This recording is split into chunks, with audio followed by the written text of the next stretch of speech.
Las opiniones vertidas en el siguiente programa son responsabilidad exclusiva y total de quien las manifiesta. Gracias por escuchar sabersinfin.com Radio. Un gigante de la música llega a Puebla este 22 de noviembre. Fernando Delgadillo en el Teatro del CCU. Boletos en Farmatodo y taquillacero.com. Procanto presenta a Fernando Delgadillo y su disco Tiempo Ventanas. Informes al 284-9727. Cerveza Indio invita, evita el exceso. La historia de las guerras es la historia de la humanidad. Bienvenidos a Zona de Guerra. Estamos transmitiendo desde la trinchera con Marco Gómez e Ignacio Romero. Muy buenos días, bienvenidos sean a todos a Desde la Trinchera. Mi nombre es Ignacio Romero y Marco Antonio Gómez. Y comenzaremos este nuevo programa en nuestro primer capítulo en desde sabersinfin.com. Pues estamos muy contentos aquí de estar en este programa en la Corporación Inmanente, la señal internacional de Saber Sin Fin. Y pues vamos a iniciar entonces, Nacho, nuestro programa. ¿Qué te parece? Me parece muy bien. Mira, vamos a comenzar por el principio. Vamos a presentar las piezas que tenemos aquí en exhibición. De este lado, aquí, tenemos un casco de tripulante de vehículo blindado. El modelo es el DH-132 y fue usado en el ejército americano desde 1973 hasta 1987. Esta clase de piezas eran para tripulantes de tanques, para tripulantes de vehículos blindados como el M113 o como el Bradley, y salió de circulación porque su capa de protectora es sumamente delgada, entonces fue sustituido por el DH-132A, que ya cuenta con un nivel de protección un poquito más fuerte. De hecho, como la pieza es original, quién sabe si alcancen a ver que tiene su cable y su micrófono para que te conectes al sistema de sonido del carro de combate. Ok. Así es, entonces ya pasada la cuestión de la pieza de la semana, ahora vamos a hablar de la condecoración de la semana. Así es, todas las semanas vamos a presentar alguna medalla, porque estamos muy acostumbrados a que vemos las fotografías o vemos los uniformes y no sabemos qué significa cada una de las medallas. Entonces, cada una de las semanas vamos a revisar una para que vayamos aprendiendo sobre este excitante mundo de la militaria. Entonces, la medalla que tenemos acá, tenemos la impresión en grande, es la medalla japonesa de la Segunda Guerra Mundial del incidente en China. Aquí tenemos la impresión y tenemos la medalla original con su caja de entrega. Esta medalla fue instituida el 27 de julio de 1939 y fue otorgada a todas las tropas japonesas que participaron en la invasión de China desde el 7 de julio de 1937. La medalla al frente tiene un ave, es una grulla que utilizan mucho los japoneses y que se llama Yata no Karasu, así como con las banderas, la bandera japonesa a un lado y la bandera de China al otro. Atrás, la leyenda dice, por el incidente de guerra. Esta medalla estuvo instituida desde 1939 y hasta 1945, en que fue abolida con la derrota de Japón durante la Segunda Guerra Mundial. Es interesante mencionar que la medalla cuenta con el crisantemo, que es el sello de la Casa Imperial Japonesa. Así es, esta es una de las medallas que más se entregaron durante la guerra. Hubieron 2 o 3 millones de ellas, por lo que es de las más económicas y más fáciles de encontrar. Esta medalla es muy difícil que la reproduzcan porque hay tantas que no vale la pena copiarla. Sale más caro reproducirla. Reproducirla que comprarla de veras, exactamente. Muy bien, pues entonces vamos a pasar a las efemérides de la semana. A las efemérides. Hay que hacer notar que las efemérides van a ser exclusivamente de historia militar. Ya lo habíamos mencionado antes, no vamos a hablar del mundo del espectáculo, ni de política, ni de cosas así. Pura cuestión militar. ¿Y de Justin Bieber? Ni de Justin Bieber tampoco, desafortunadamente. Así es, entonces, pues vamos a empezar. La semana pasada fueron 2 fechas importantes. La primera es el 5 de noviembre, que se celebró el Día del Complot de la Pólvora. Ah, muy bien. Un loco católico que hizo volar al rey Jacobo, porque obviamente pues estaban con la revolución anglicana, se habían separado del poder de Roma, y entonces pues tenía la intención de volar a él y a todos los nobles, y sin embargo es detenido, es descubierto el complot, y lo meten al bote y lo ejecutan finalmente, ¿no? Pero es muy famosa historia porque en la película de V de Venganza pues sale precisamente, se mencionan estos hechos, y la máscara que usa el personaje principal, que ahora es muy famosa porque el grupo de hackers anónimos la usan, pues es la de Guy Fawkes, que es precisamente el nombre del que quería volar al rey Jacobo, ¿no? Y entonces, bueno, vamos a mencionar el 7 de noviembre de este año falleció el hijo de Rommel, del mariscal Rommel. Del general Marshall Erwin Rommel. Sí, entonces, y vamos a mencionar que tiene conexión alguna con las efemérides ya de esta semana. Vamos a empezar con las efemérides, entonces, propiamente de esta semana. Hoy es un día muy importante, Nacho. Hoy es un día muy importante. Me gusta que coincidamos la primera transmisión con esta celebración. Es el día del Memorial Day en Estados Unidos, el día del final de la Primera Guerra Mundial. Una de las guerras más cruentas, más sangrientas, más donde hubo derroche de recursos a lo bestia. Mucha gente murió, toda una generación se perdió ahí. La primera guerra, la industrialización de la guerra ya a todo vapor.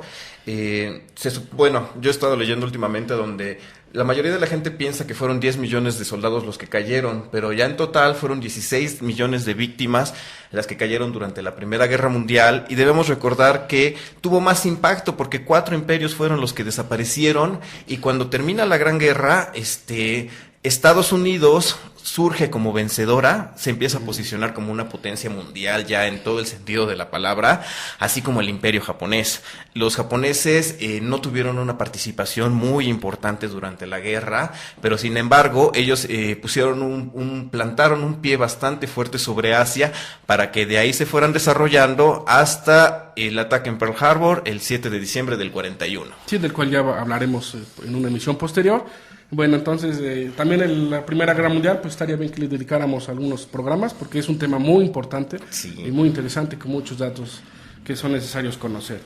Muy bien, entonces seguimos. León Trotsky es expulsado del Partido Comunista. León Trotsky, si no mal recuerdan, fue asesinado aquí en México. Así es, en el 40. Estuvo huyendo y finalmente los brazos de Stalin lo alcanzaron y fue asesinado aquí en México. Allá en la ciudad de en Coyoacán fue matado, sí. Y cuando este hombre, el que lo asesinó, sale de la cárcel, va a la Unión Soviética y lo declaran héroe de la Unión Soviética. Y allá vive junto con su mamá.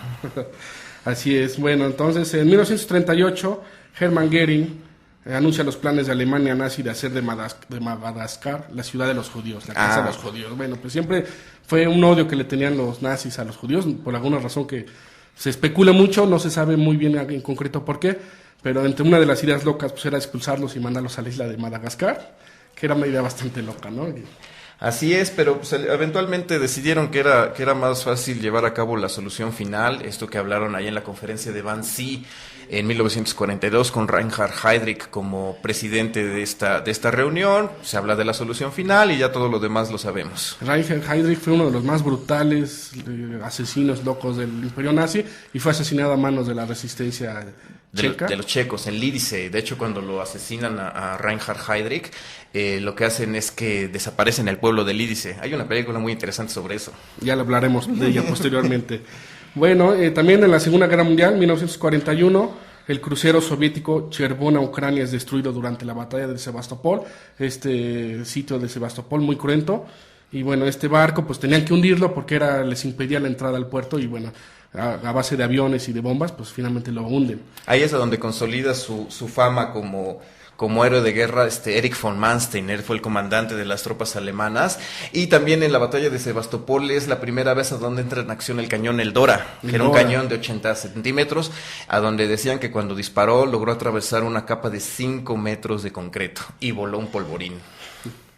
Muy bien. En 1942 inicia la batalla naval de Guadalcanal. No hay que confundir la operación de desembarco con la batalla naval, que finalmente se dio entre Japón y Estados Unidos, y donde Japón finalmente pierde la iniciativa estratégica y ya pasa a la defensa. Los norteamericanos logran la victoria y entonces empieza el retroceso del avance japonés. Así es, también debemos de tener en cuenta que un punto muy importante fue la batalla de Midway, a donde pierden 4 de sus 6 portaaviones junto con los valiosos pilotos que difícilmente lograron volver a entrenarlos con ese nivel de maestría. Muy bien, en 1944, un 12 de noviembre, la Royal Air Force lanzan 29 bombarderos y hunden en el puerto de Tromsø, Noruega, pues al Tirpitz, que estaba ahí anclado. Era un barco que era enorme, era una amenaza para los aliados. Sin embargo, pues los aliados no se atrevían a atacarlo, los alemanes no se atrevían a usarlo también porque pues obviamente lo estaban esperando en bolita todos los destructores ingleses. Y bueno, finalmente organizan una expedición con unos aviones, con unas bombas muy grandes, muy pesadas de 5 toneladas cada una, y le pegan y lo hunden. Y entonces se desperdicia un barco que prácticamente no vio servicio. Así es, aquí pasó algo muy similar a lo que pasó en la Primera Guerra Mundial durante la batalla de Jutlandia. Después de que pierden el Bismarck, el Hitler ya no quiere volver a poner en riesgo sus naves. Entonces llegaron a un combate y las naves nunca más se volvieron a hacer a la mar. Esta cantidad de hierro y de inversión que se utilizaron para hacer un Tirpitz o un Bismarck o un Scharnhorst hubiera servido para hacer perfectamente una flota de 30 o 40 submarinos que tuvieron mucho más impacto que estas naves de superficie.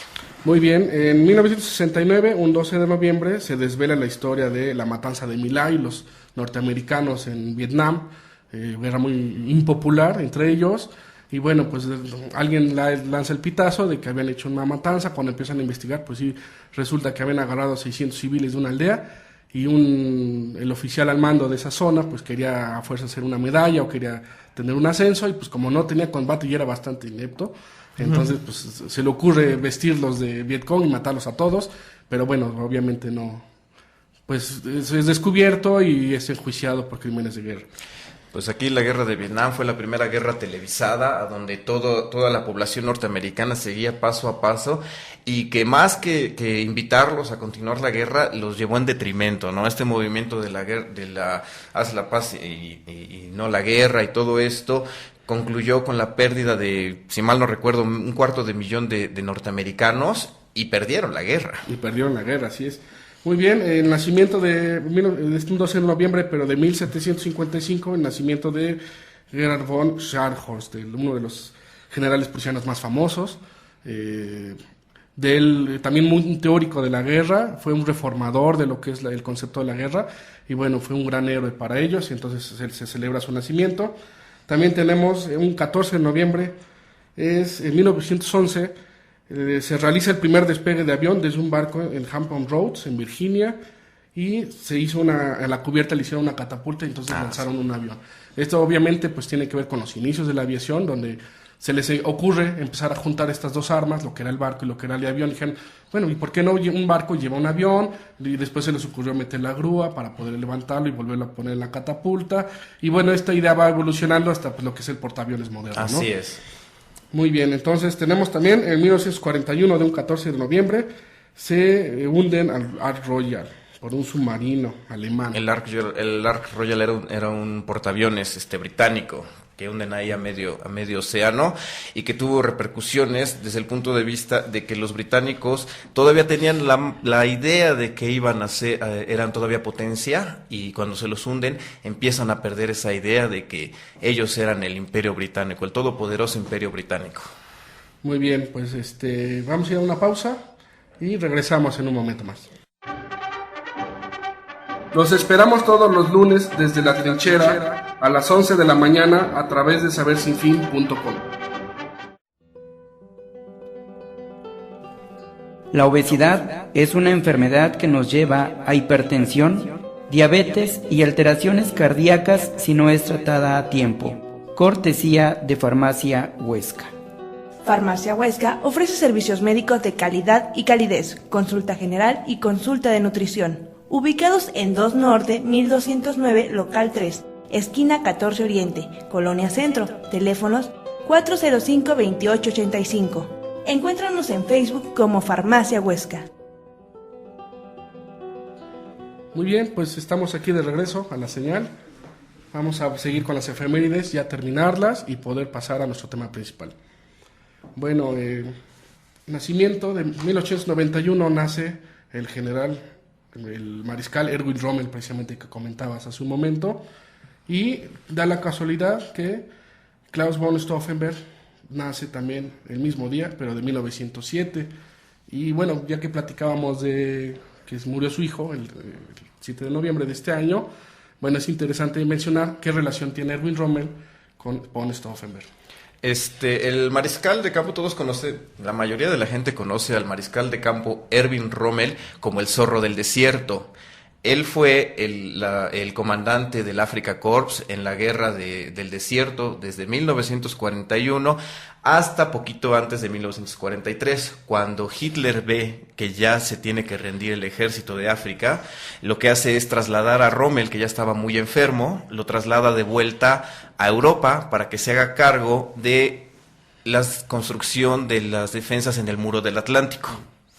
Erwin Rommel, a Erwin le comentan lo que estaba pasando para llegar al atentado de 1944, el del 20 de julio. Él, en un principio, se indigna al decirle que van a matar a Adolfo Hitler, pero tampoco dicen rotundo no. Así es. Entonces, aquí la idea era que cuando tuviera éxito el complot del 20 de julio, Erwin Rommel se iba a convertir en el comandante supremo de las fuerzas en el oeste. Ese era el plan. Ocurre el atentado y falla, aparte de que falla, es herido de gravedad Erwin Rommel. En su convalecencia, cuando comienzan los juicios para deslindar responsabilidades, es mencionado el nombre de Erwin Rommel y muy amablemente lo invitan a que se suicide o que pase a la desgracia y que tomen medidas de represión junto con su familia. En este momento, Manfred Rommel él servía en una batería antiaérea de las Hitlerjugend. Entonces simplemente se despide y en el camino hacia una reunión lo obligan a que se suicide y así fallece el mariscal de campo Rommel. Sí, y el 7 de noviembre falleció precisamente su hijo, Manfred Rommel, y todos estos eventos los pueden ver en la película de la Operación Valquiria, precisamente fue hace mucho, no tiene mucho tiempo que salió, y es muy interesante ver porque recrean todos estos acontecimientos de quién era von Stauffenberg, por qué empieza la idea de matar a Hitler, que hubo varios atentados en contra de él. Sin embargo, el que más cerca estuvo fue precisamente el de von Stauffenberg, y entonces, pues son eventos importantes, ¿verdad? Ya nada más para terminar, el fallecimiento en 1831 de von Clausewitz, ahí sí es uno de los grandes teóricos de la guerra, fue un gran general, un gran militar prusiano también, combatió en las guerras napoleónicas, y pues él escribe todo un tratado sobre la guerra que se llama De la Guerra, precisamente, donde hace una cuestión un estudio muy intenso de, por qué se hace la guerra, por qué los países entran en guerra, hace un análisis de muchas de las batallas importantes de su tiempo y analiza la táctica y la estrategia. Entonces, yo creo que es uno de los más grandes teóricos Y es uno de los libros que cuando vas a la Academia de Guerra es de cajón que tienes que leer, De la Guerra de Karl von Clausewitz. Muy bien, pues entonces vamos a pasar a nuestro tema principal, no vamos a quitarles más tiempo con las efemérides. Y obviamente, pues el primer tema tiene que ser el porqué de este programa, quiénes somos, por qué estamos aquí sentados y por qué creemos que venir a sentarnos aquí una hora y platicarles de estos temas son interesantes, ¿no? Primero empezamos con Nacho. Hola, hace ratito nos presentamos, mi nombre es Ignacio Romero. Para mí es importante que desarrollemos, que platiquemos sobre temas bélicos porque la historia de las guerras es la historia de la humanidad. Yo creo que desde que el ser humano tuvo la conciencia de cómo matar a un congénere con una piedra, las guerras han llevado a que naciones se crean y que sean destruidas. En mi historia particular, yo comencé desde que tenía yo alrededor de 10 años leyendo sobre las guerras. Comencé coleccionando libros de segunda mano, de ahí me pasé a armar modelos a escala. Yo armé modelos a escala cuando joven. Aquí dice mi amigo Marco que era terrible para eso. Y de ahí, mi primera medalla original la tuve alrededor de hace 10 años. Es tan apasionante este tema para mí que yo he buscado la forma de que más gente se entere del porqué de las cosas. Nosotros, mencionaba Marco en un programa anterior, nosotros estamos muy acostumbrados como mexicanos a verlo todo en negro y en blanco. Y aparte de todo, no tenemos el suficiente referente histórico para entender algo.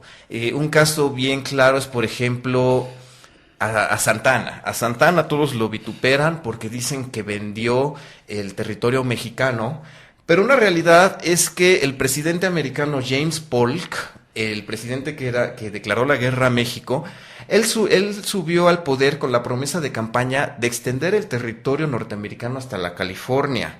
Entonces, básicamente, esto de la guerra del 47 iba a pasar con Santa Anna y sin Santa Anna. Y a pesar de Santa Anna iba a pasar, porque ese era lo que decía el Manifiesto del Destino, que es un libro a donde extendía la idea de que América era para los americanos, pero no para todos los americanos, sino para los norteamericanos. Así, todos aquellos que fueron de habla inglesa prácticamente, ¿no?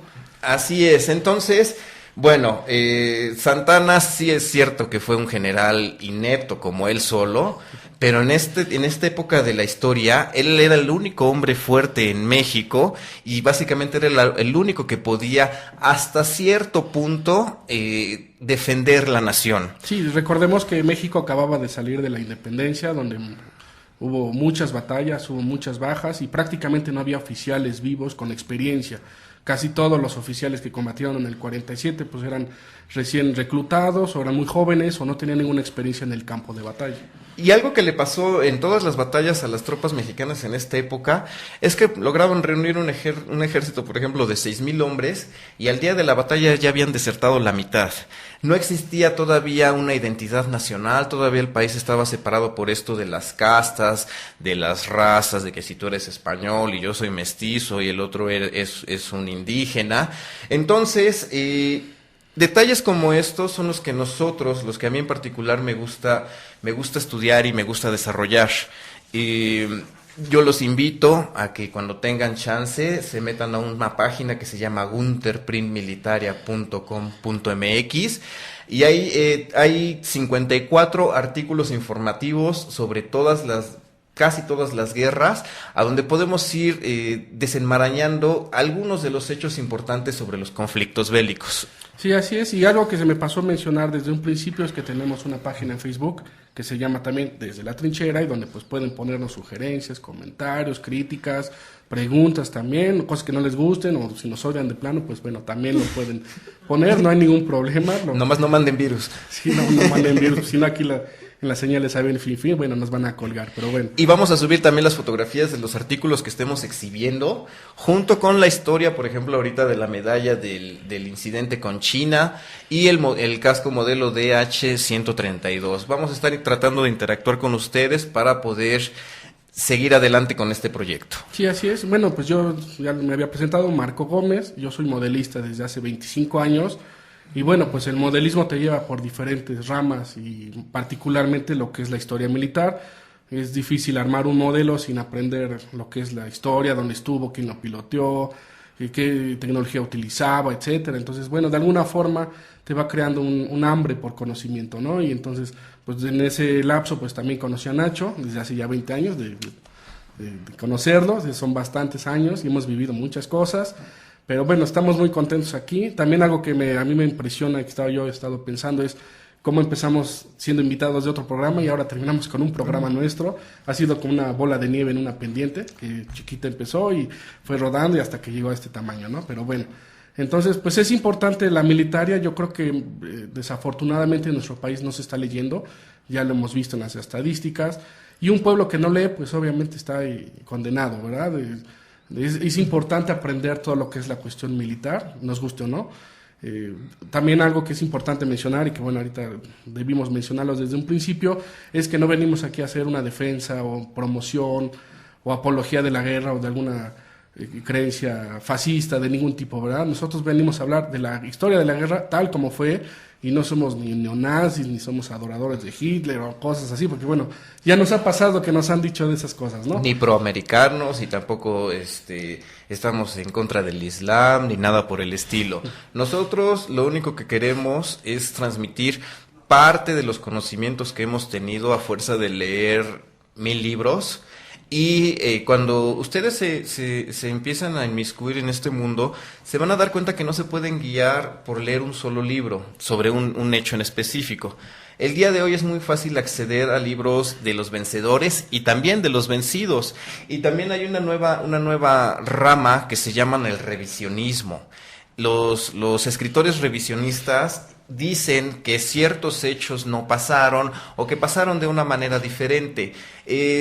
También conocemos esta clase de literatura, pero nos vamos a tratar de basar en lo que es la historia oficial hasta cierto punto. Sí, hay unos programas muy interesantes en el History Channel, yo los he visto con mucha emoción, que se llaman Reescribiendo la Historia, y en donde, bueno, un historiador empieza a revisar ciertos acontecimientos históricos, que por ejemplo, pues bueno, la defensa de la batalla del Little Bighorn, donde Custer pierde la vida, y donde, bueno, todos tienen la idea de que fue una defensa heroica y todos cayeron casi al pie del cañón, y no es cierto. En realidad él hace un estudio y demuestra pues que iban corriendo y los fueron matando como ratas prácticamente, ¿no? Porque bueno, se ponen contra un panal de indios enojados, y pues ellos eran muy poquitos, y bueno, pues entonces, pero bueno, obviamente hay también, ya lo platicábamos en el programa anterior de Voces y Sentimientos, hay muchos libros que hablan de cosas pues sensacionalistas, amarillistas, místicas, y bueno, pues no nos vamos a meter tanto a ellos, los hemos leído,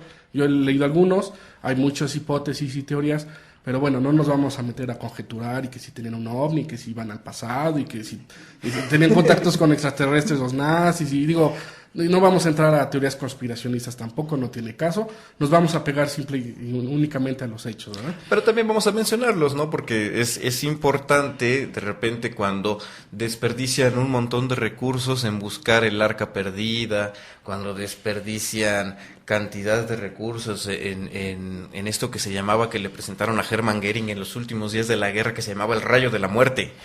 Y entonces llega Hermann Göring con Adolfo Hitler y le dice: Mein Führer, ya ganamos la guerra porque ya tengo el rayo de la muerte. Y entonces lo que sucede es que le dan dinero al este pseudocientífico, le dan dinero para que desarrolle el rayo de la muerte, pero este hombre lo que hace es robarse el dinero y se desaparece del mapa, ¿no? Porque obviamente no existía ningún rayo de la muerte. Han pasado 70 años y todavía no me han presentado ese rayo. Muy bien, pues bueno, vamos a platicar un poco acerca del Congreso. Aquí nosotros tuvimos la oportunidad de organizar un Congreso de Historia Militar, ahora en octubre, y bueno, pues también va junto con estos esfuerzos por llevar a la gente este tipo de artículos y este conocimiento de militaria y de modelismo también y de temas militares. Y entonces, bueno, platícanos un poco, Nacho, que tú fuiste el mero organizador del Congreso. Así es, muchas gracias. Pues sí, mira, el primer Congreso de Historia Militar se llevó a cabo el pasado sábado y domingo 19 y 20 de octubre en las instalaciones de la Universidad Madero. Este fue el primer evento de este tipo en México y afortunadamente se hizo aquí en la ciudad de Puebla. Durante este primer Congreso de Historia Militar llegamos a una exhibición, una exposición de piezas originales y réplicas. Tuvimos alrededor de 500 piezas para que estuvieran a disposición del público para verlas. No es lo mismo que tú veas una fotografía de un casco o que lo veas en una película, a que lo tengas aquí a menos de medio metro y te des cuenta del infinito detalle que se le ponen a cada una de las cosas. Hay gorras de oficiales a donde los bordados son hechos a mano, y esto implica un enorme trabajo artesanal, implica una enorme calidad que se le ponen a las cosas. Y la moda militar, aparte de que tiene que ser funcional, tiene que ser bella. Bueno, regularmente la gente se enfoca que también sea bella, hasta llegar a cosas de lo más hermosas como los uniformes napoleónicos. Un uniforme de corazero napoleónico, un uniforme de un húsar, o simplemente de un granadero napoleónico, implican un derroche de dinero, de recursos para hacer una pieza así. Durante la campaña napoleónica, los coraceros, si mal no recuerdo, tenían 10 uniformes diferentes, que era el de paseo de gala, el de media gala, el de super gala, y así sucesivamente, ¿no? Entonces, para mí, como entusiasta de la historia y aparte como coleccionista de piezas militares, cada que veo una pieza, cada que la palpo, pues es como tocar una parte de la historia. Es tan emocionante para su servidor que a mí me gustaría que todo el mundo lo viera, ¿no? Que todo el mundo tuviera a su mano esta clase de piezas. Ya estamos preparando, vamos a comenzar a trabajar para llevar a cabo un segundo Congreso de Historia Militar. Esperamos contar con el apoyo de más gente, de más autoridades. Ahorita una realidad es que como la mayoría de las personas no sabían de qué estamos hablando, pues simplemente no sabían de qué hablábamos, ¿no? Sí, no se imaginaban el alcance, algunos pensaban que era una cuestión de museo, otros pensaban que éramos neonazis, o sea, no había una idea muy clara de cuál era el concepto, pero... Un referente, así es. Pero los vamos a dejar con esto, vamos a hacer un pequeño corte que nos está invitando Ger David y regresamos. En un momento regresamos desde la trinchera por la señal de sabersinfin.com.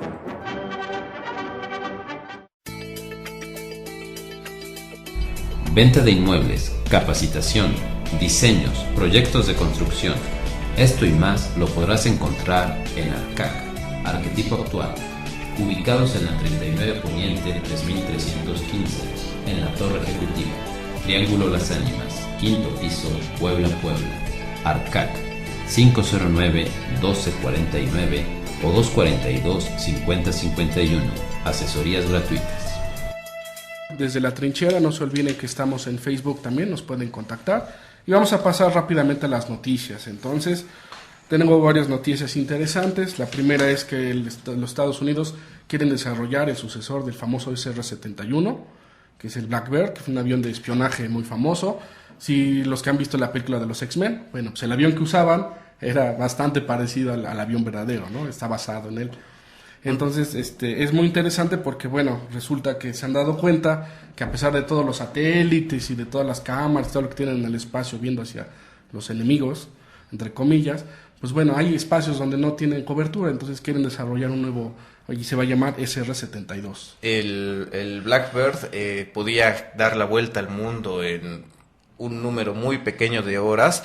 Y también otro detalle importante que tenía el Blackbird es que él fue el sucesor del U-2, del famoso U-2 que fue derribado allá en Rusia y que desató una fuerte tensión entre los Estados Unidos y la Rusia porque se estaban dando cuenta de que los estaban espiando. Sí, se les ocurrió hacer un avión que volara tan alto y tan rápido que no lo derribaran, y resultó que los rusos tenían un misil que sí lo pudo derribar, y al piloto, que era Gary Powers, pues bueno, lo hicieron prisionero y bueno, causó este incidente. Pero Así bueno, es. Y después hicieron el SR-71, que es un avión muy famoso. Algo que es muy curioso de ese avión es que cuando lo cargaban, estaba hecho casi todo de titanio.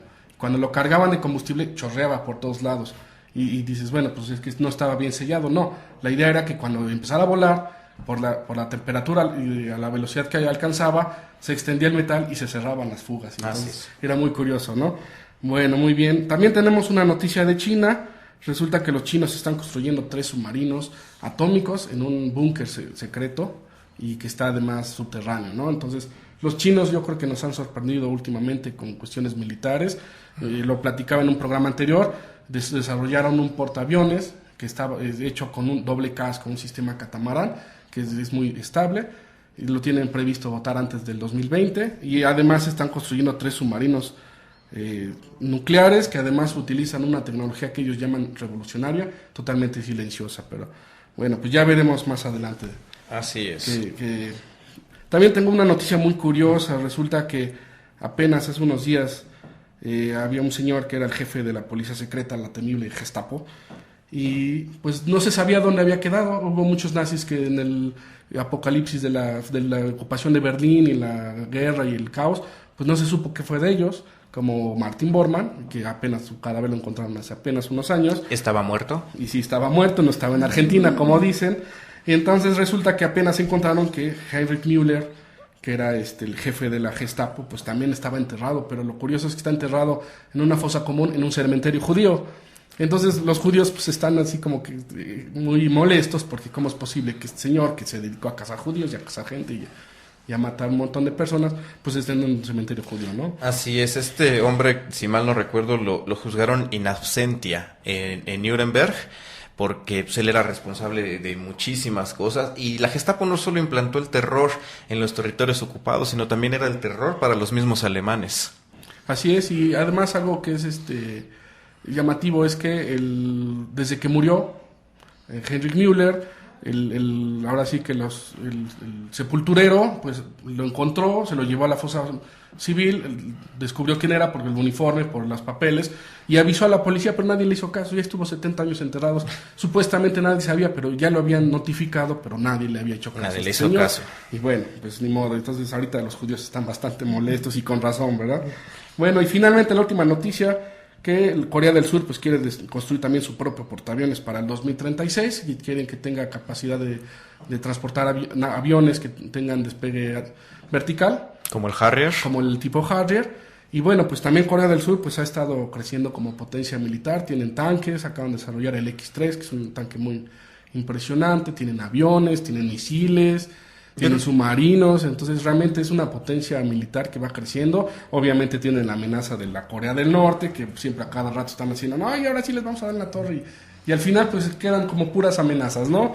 Y esperemos que así se queden, porque Corea del Norte es sumamente peligrosa, y el que decidan cruzar el paralelo 38 va a implicar que los americanos van a salir en defensa del Corea del Sur. La guerra de Corea en los 50 terminó pues básicamente en un empate. De repente los llevan de regreso y los americanos avanzan, y mejor que se queden así como están. Mejor que se queden así es, muy bien. Bueno, pues eso serían todas las noticias del día de hoy. Vamos a pasar ahora a lo que es la recomendación. bélica. Vamos a hacer todas las semanas una recomendación de una película de guerra para que la vean. Estas van a ser películas que no son tan comerciales. Así es. No va a ser como un Salvando al Soldado Ryan o algo así, que también son buenas películas. Y en esta semana les vamos a platicar sobre una película que se llama Tigre Blanco.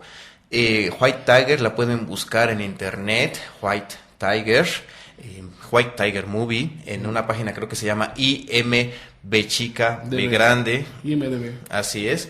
Ahí pueden encontrar esta película. La película de Tigre Blanco trata sobre... Es una película muy interesante, no sé si ¿qué te pareció a ti, Nacho? Por ahí leí algunos comentarios acerca de ella, que decían que es así muy, muy surrealista, muy...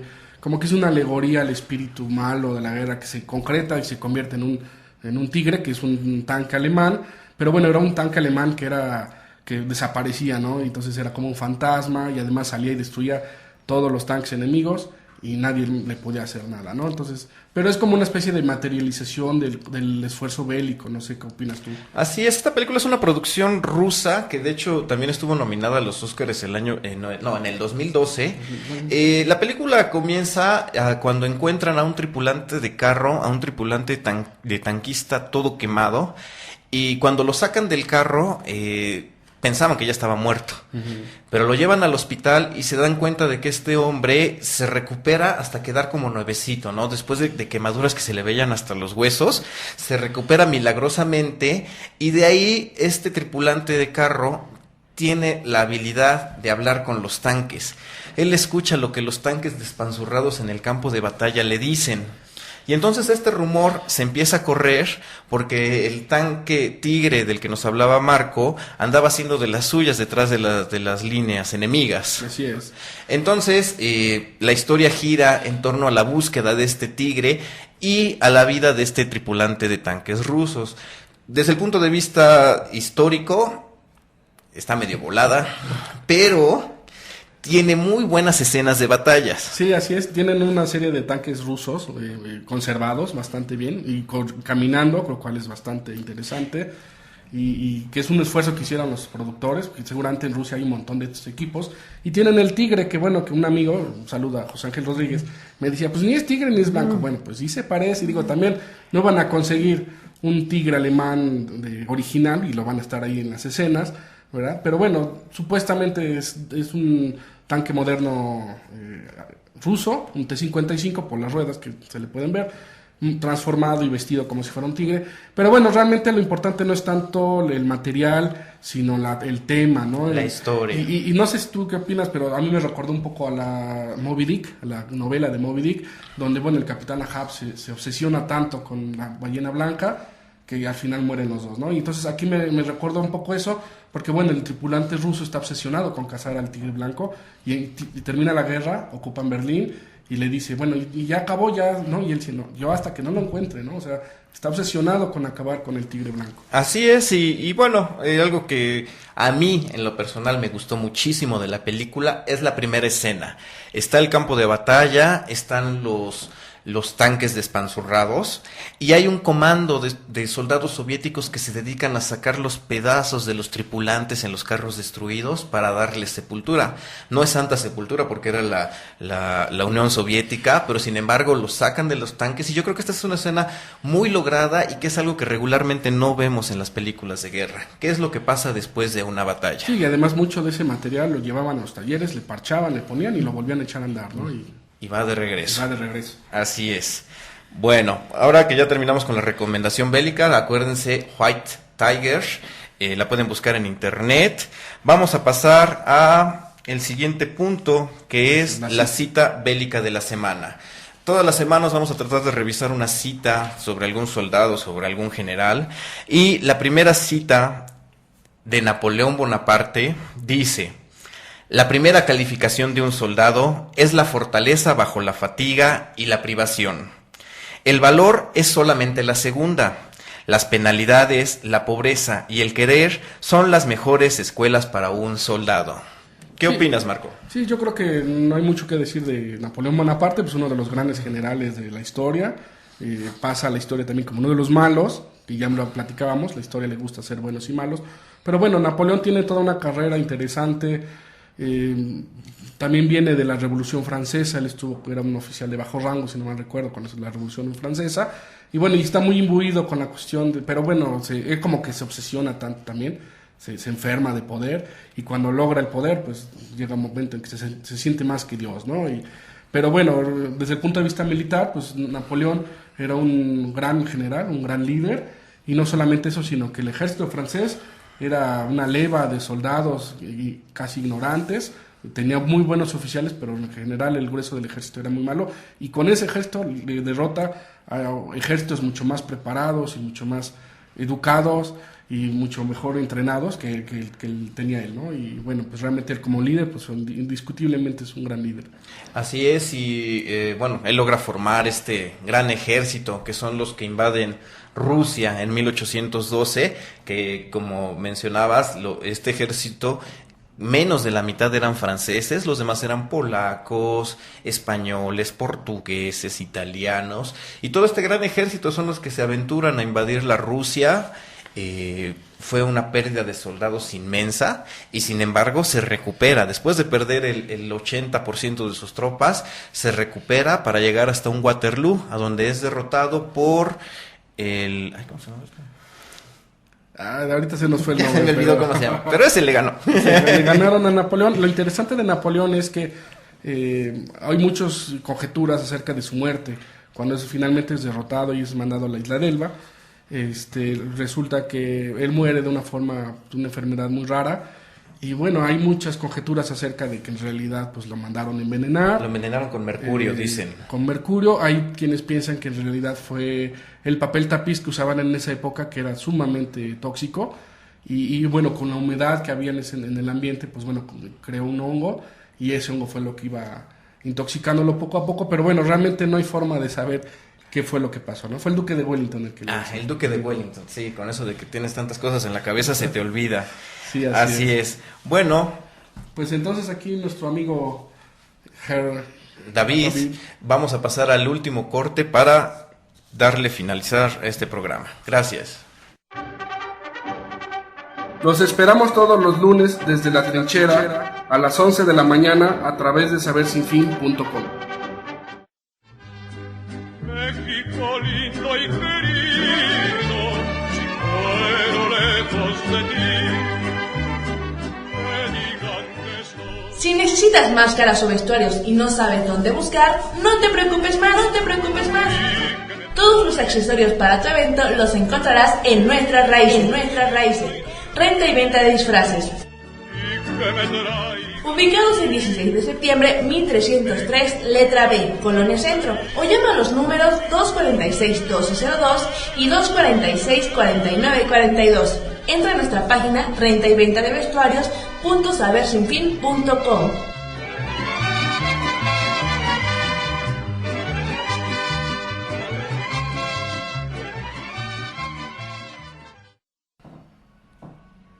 Estamos de vuelta en este programa desde la trinchera y en este momento le vamos a pedir de favor al Tovarich David que nos apoye a tocar. Todas las semanas vamos a interpretar una marcha militar. Bueno, no nosotros, vamos a traer un audio y vamos a ponerlo y vamos a comentar acerca de esa marcha, ¿verdad? Entonces, si gustas, Herr David, por favor. Achtung!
Los esperamos todos los lunes desde la trinchera a las 11 de la mañana a través de sabersinfin.com.